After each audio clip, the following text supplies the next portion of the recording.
Good afternoon friends, I'm your companion Faika Sayyed from class 10th B, and today, as you all can see on the board, I'm going to give my presentation which is on periodic table. So periodic tables को study करने से पहले first we have to know that what is periodic table, कि periodic table actual में होता क्या है. Simply we can say that periodic table is a tabular representation of elements. Now what is elements? Elements क्या होते हैं? सो elements मतलब ऐसे सब्सटेंस जो सिर्फ एक टाइप के एटम से बने होते हैं. तो जैसे बड़ी बड़ी बिल्डिंग्स और सोसाइटी को ब्लॉक वाइज डिवाइड किया जाता है, सिमिलरली हमारे पीरियोडिक टेबल को भी ब्लॉक वाइज डिवाइड किया गया है.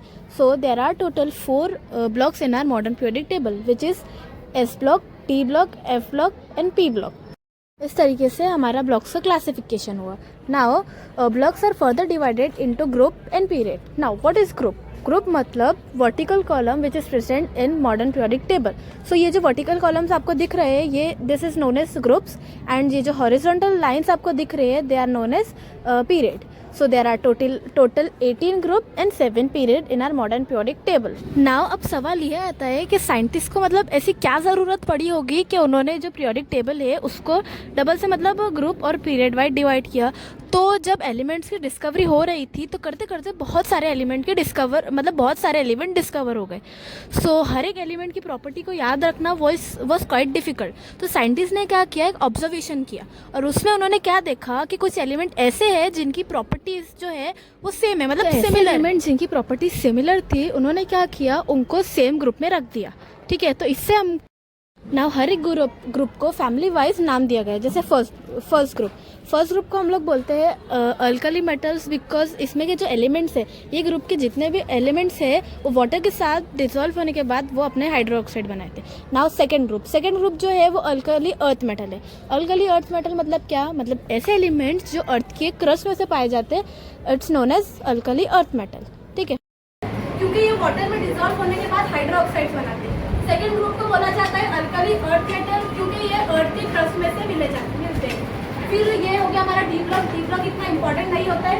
फिर आता है हमारा एस ब्लॉक में जो 13 ग्रुप है, इसको हम लोग बोलेंगे boron family, because boron is the first member of this group. Then आता है कार्बन को बोलेंगे हम लोग, मतलब ये जो ग्रुप है इसको बोलेंगे कार्बन फैमिली, बिकॉज कार्बन इसका फर्स्ट मेंबर है ये ग्रुप का. फिर आता है नाइट्रोजन को हम लोग बोलते हैं nitrogen family, also it is known as pictogen family.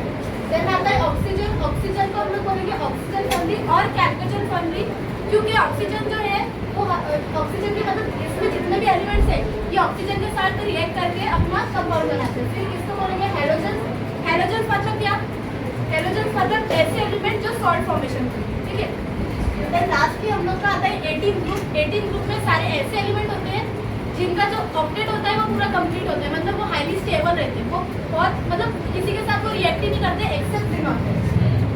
ये हो गया हमारा ग्रुप और पीरियड का डिवीजन. फिर आता है एस ब्लॉक और पी ब्लॉक जो है, इसको हम लोग बोलेंगे रिप्रेजेंटेटिव एलिमेंट. क्यों इनको रिप्रेजेंटेटिव एलिमेंट बोलेंगे, बिकॉज इसमें majority of metals and non metals आ जाते हैं. नाउ व्हाट इज मेटल्स मतलब इलेक्ट्रोपॉजिटिव, मतलब जो अपना मेटल्स जो होते हैं वो अपने जो इलेक्ट्रॉन होते हैं आउटर मोस्ट शेल के जो इलेक्ट्रॉन होते हैं वो उसको लूज कर देते हैं. ठीक है, मेटल्स अपने इलेक्ट्रॉन को लूज करेंगे, and on the other hand non metals जो है अपने जो इलेक्ट्रॉन रहेंगे उसको गेन करेंगे. अपना जो ऑक्टेट है उसको कंप्लीट करने के लिए जो नॉन मेटल्स है वो ऑक्टेट अपना कंप्लीट करेंगे, इलेक्ट्रॉन गेन करेंगे. ठीक है, मेटल जो रहते हैं वो इलेक्ट्रिसिटी के गुड कंडक्टर होते हैं और नॉन मेटल अपोजिट उसके मतलब वो बैड कंडक्टर होते हैं. ठीक है, अब पीरियोडिक टेबल में जो जिगजैग लाइन होती है,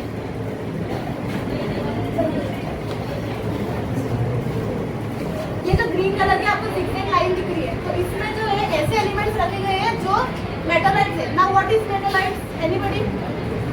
ऐसे एलिमेंट जो सेम मतलब मेटल की भी प्रॉपर्टीज शो करते हैं, नॉन मेटल की भी प्रॉपर्टीज शो करते हैं, उसको हम लोग बोलेंगे मेटालाइट.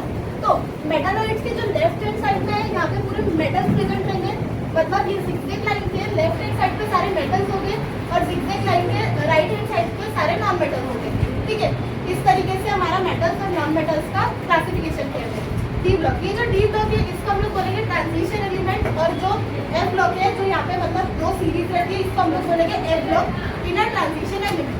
अब ये जो सीरीज है इसको बोलेंगे हम लेंथेनाइट सीरीज, क्योंकि लेंथेनियम जो है इसका फर्स्ट मेंबर है, और ये जो सीरीज है इसको बोलेंगे